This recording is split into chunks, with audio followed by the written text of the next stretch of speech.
Bom dia! Vamos falar sobre preconceito na profissão? Eu acho que tem dois grandes preconceitos dos quais a gente não fala.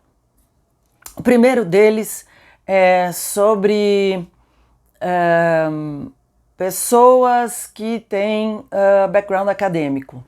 Boa parte delas é vista com certo receio, meio que nojinho, essa pessoa não deu certo, por isso que ela tem uma vida acadêmica. Bom, tudo na vida é escolha. Continuando o assunto fogo no parquinho, eu acho que todas as pessoas têm o direito de escolher se vão fazer faculdade ou não. Se depois de terminarem a faculdade vão querer mestrado, doutorado, ou ter uma vida profissional, ou fazer as duas coisas ao mesmo tempo. Que fique claro, eu sou defensora de nunca se dizer não leia livros, ou, porque isso é um absurdo, ou não faça faculdade porque faculdade é muito ruim. A pessoa que disse isso disse com outra palavra, foi muito, né? Vocês sabem que eu falo palavrão, mas eu não quero repetir porque eu acho que até que é ofensivo. Não, faculdade não é isso. Faculdade é aquilo que você fizer dela, né? Pode ser péssimo se você não entender qual é o propósito da faculdade. Que é te fazer pensar, que é te fazer socializar. Lembre-se que normalmente quando se entra na faculdade se entra muito jovem, então você ainda não tem experiência social suficiente para poder ir para o mercado de trabalho. E que você, nesse momento, está sendo educado a questionar. Questionar é super importante. Acho que se faz pouco dentro das faculdades brasileiras esse exercício de questionar, de ter opinião, de saber justificar as suas tomadas de decisão. Aliás, ontem eu estava num grupo e a pessoa perguntava, olha, como é que eu faço para responder para o meu chefe? Por que esse botão está aqui? E aí eu estava no meio de uma aula, né? E eu vi aquele negócio fazendo pop-up na minha frente. Eu falei, olha, amanhã eu falo com você.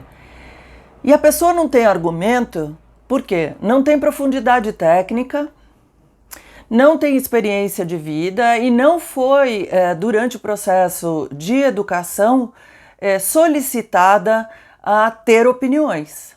Qual é a sua opinião sobre isso? Ela pura e simplesmente engoliu, recebeu um monte de conteúdo e não fez mais do que isso. Então, essas coisas são coisas que a gente precisa começar a pensar.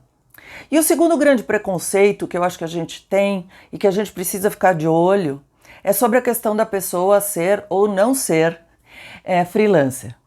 Essa também é uma escolha de vida. Eu, quando resolvi deixar uma grande empresa, foi a última grande empresa onde eu era somente CLT e mais nada, né? Era esposa, mãe e tinha as minhas noites livres. Depois disso eu fui fazer mestrado, né? Nos Estados Unidos, aquela história toda, vocês já sabem, não vou repetir. A partir daí, né, eu escolhi uma vida dupla ou tripla. Eu tinha emprego CLT, part-time, eu tinha a minha vida de freelancer, de consultoria, e eu dava aula. As três coisas ao mesmo tempo. Me custou alguns casamentos, 2 pelo menos, mas era aquilo que eu queria fazer. E eu percebi nesse período que quando eu dizia, olha, eu tenho uma atividade de freelancer, as pessoas meio que olhavam meio assim, né? Como se eu tivesse fracassado, quando na verdade era escolha. Eu nunca fui uma pessoa extremamente política, sabe? Então, eu sempre tive essa veia de consultora e sempre gostei dessa vida. Super importante para mim ter a liberdade de fazer um trabalho bem feito e de oferecer isso para clientes. E principalmente de oferecer isso com um monte de base acadêmica para poder ter resultados. Acho que esse preconceito sobre pessoas que escolhem ser freelancers deve acabar logo, porque muitas pessoas não terão outra opção a não ser freelancer. E que a gente vai precisar se estruturar mais sobre isso, porque nesse processo existem dúvidas distintas do que são as dúvidas quando você está dentro de um processo político, dentro de uma empresa. Tem processo político? Tem. Na vida de freelancer tem também. Porque você é consultor, porque você tem que saber se portar, porque você tem que saber fazer uma boa proposta e você precisa saber gerenciar números de uma maneira distinta para poder tocar a sua vida. Então, eu acho que a gente precisa aprender a ter respeito pela diferença, em primeiro lugar.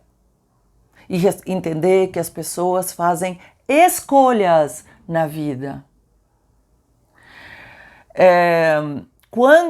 Agora só para fechar, quando eu digo não se pode falar mal da faculdade, eu estou também dizendo que escolher não fazer faculdade hoje e no curto e médio prazo talvez não traga consequências. E eu quero lembrar que eu falei isso diversas vezes durante esse período de fogo no parquinho. Mas eu também disse que tem consequência no longo prazo. Hoje, boa parte de vocês é jovem. Se vocês tiverem sorte, vocês chegarão aos 90 anos, 100 anos. Pensem sobre como a vida vai mudar. Observem pessoas ao redor de vocês com outras faixas etárias, com outras necessidades e outros gastos. Envelhecer é 4 vezes mais caro do que ser jovem. Pense nisso. Beijo!